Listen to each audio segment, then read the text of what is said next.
was so pretty, pretty, pretty, pretty. A hard-fought game. Certainly disappointed in the outcome of the game. Really proud of the way our guys fought back from being down 11 points at halftime. I thought our effort the first half was lackluster, to say the least. It's like we just didn't have any fire. We weren't playing with any energy or whatever. And then, not long after the second half, we kind of think the three-quarter court press sort of slowed them down a little bit. We got some turnovers, even those that we weren't able to capitalize on. It seemed to energize us, got us going, gave us some confidence. We began to make some shots, and then, of course, it was anybody's game. And then there, at the end of regulation time and in the overtime period, we just we said, look, we don't want to foul, but we don't want to give up a three, no threes. But anyway, and we had trouble getting the ball inbounds, something that, quite frankly, has haunted us most of the season, in late game situations. And Jalen Spear was fouled out, and then there at the end, we were gonna sub to maybe put just a bigger lineup across the board. But once the ball wasn't inbounded, the rules don't allow you to sub, which they were trying to do the same thing. That's why the long delay. Yes. But that was our aim, was to try to get somebody else in the game at that time. But we weren't able to do so. Coach, it's been a hard-fought season. Can you kind of give us a picture of the struggles this team been through this whole season? What it has been, just on a number of levels. Some of the things that, as coach, I'm responsible for, we can control. But then there's a lot of the things that I can't control. For example, the injuries. Our injuries, they just weren't injuries. They were season-ending injuries, and so that's been the most devastating, part of it, is just the number of key players that we lost. Alvin Tomlin, one of the two players that we took to Houston for media day. He played 5 minutes in November. Love Bettis, one of our better guards. He averaged 11 points a game through 6 games. His percentages, 92% from the free throw line, 45 from 2, 45 from 3. But just a guy that could score off the catch, off the dribble, could create his own shot, kind of similar to Jalen Spear, quite frankly. And he got hurt at Iowa State December 17th. And at the time, we were told to be 6 weeks.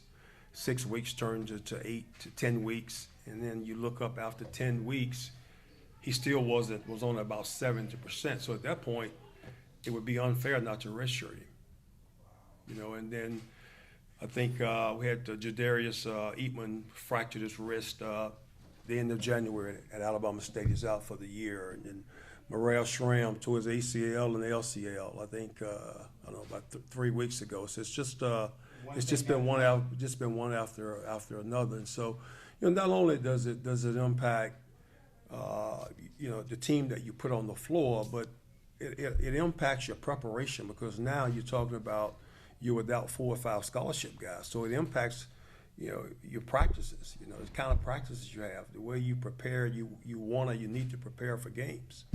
And so it's just all things include. It's just been a tough, challenging year. Since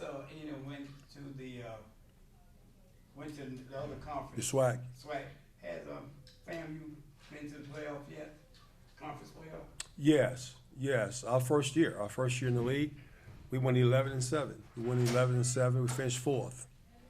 What are you gonna have to do to fix that, to turn this program around? Well, let me say, for anyone that's interested, if you look at sort of where we were prior to the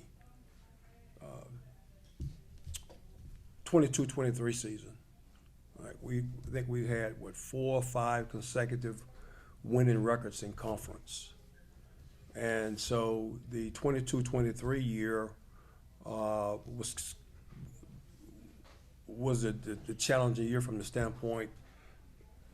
That's when we had to, in other words, suffered the penalties from the violations, from the probation.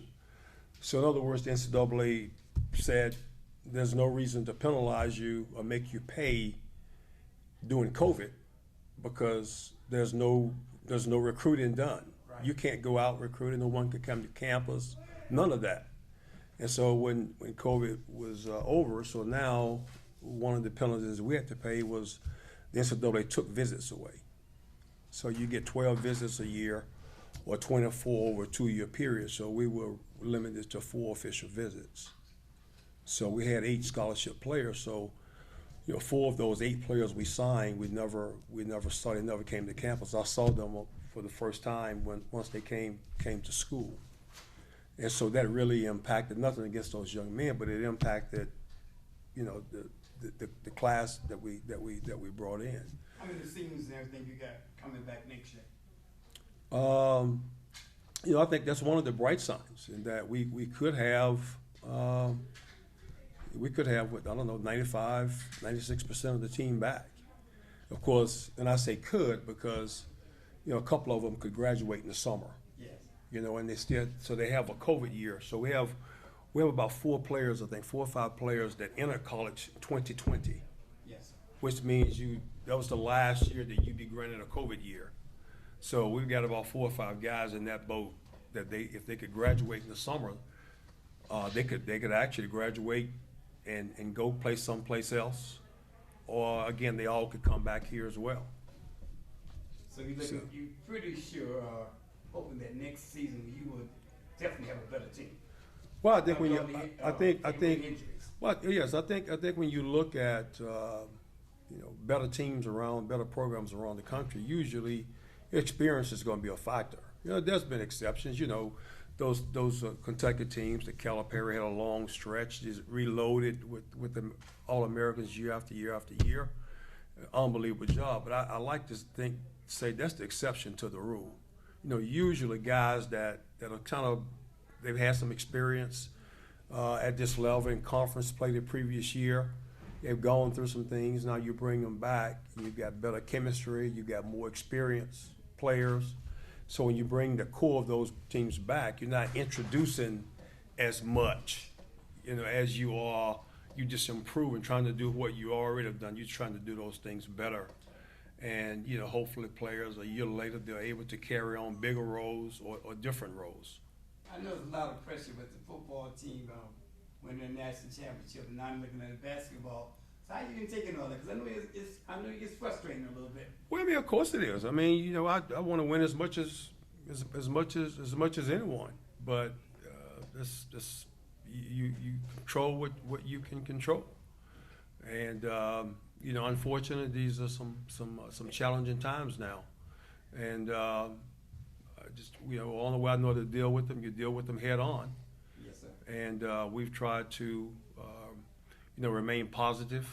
We tried to make sure that any negatives in terms of losses don't carry over to where now you got, morale, you got chemistry issues, or you got guys not performing academically.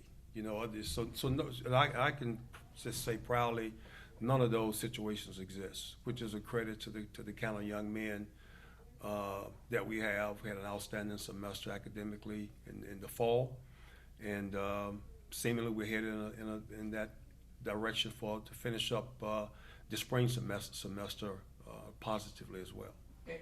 Final question right here. So, Coach, quick question. When you think of the ups and downs of the season, what do you believe is the state of FAMU men's basketball? Repeat that. The what? When you see the ups and downs of this season, what do you believe is the state of men's basketball here at FAMU? Well, it's been a challenging year. A disappointing year. It's been a disappointing 2 years. But I think the core of the program is sound. We're sound in terms of where the team is academically. I put our graduation rates up against anybody. I just completed my 7th year here, and every player that's completed his eligibility except 2 has graduated. I couldn't be proud of that. The core of this team could come back. Everybody that played could come back we'd have back for another year. So I think you look at the number of losses, the disappointing loss, one after another, yes, that's a bitter pill to swallow. But at the same time, I think as you look ahead, you have to look at who you have. Okay, who do you have returning? And so I dare say it's a great nucleus to look forward with. And so, even as disappointed as we are from where the group was, last summer, and I think we talked about enough UN, we talked about all the injuries that we've had. I've got, 4 of our top 8, 9 players who had season-ending injuries at different stretches. So one of the young men we took to Houston to media day, he played 5 minutes in November. Love Bettis, one of our better offensive players. He hadn't played since December 17th. So, and with him getting that redshirt year, now Love has 2 more years because he'll get the redshirt year, and he had COVID year. So I think when you look at the core of the group that's coming back, I can't think of a bigger positive. Thank you all. All right. Baby girl, you are so pretty, pretty, pretty.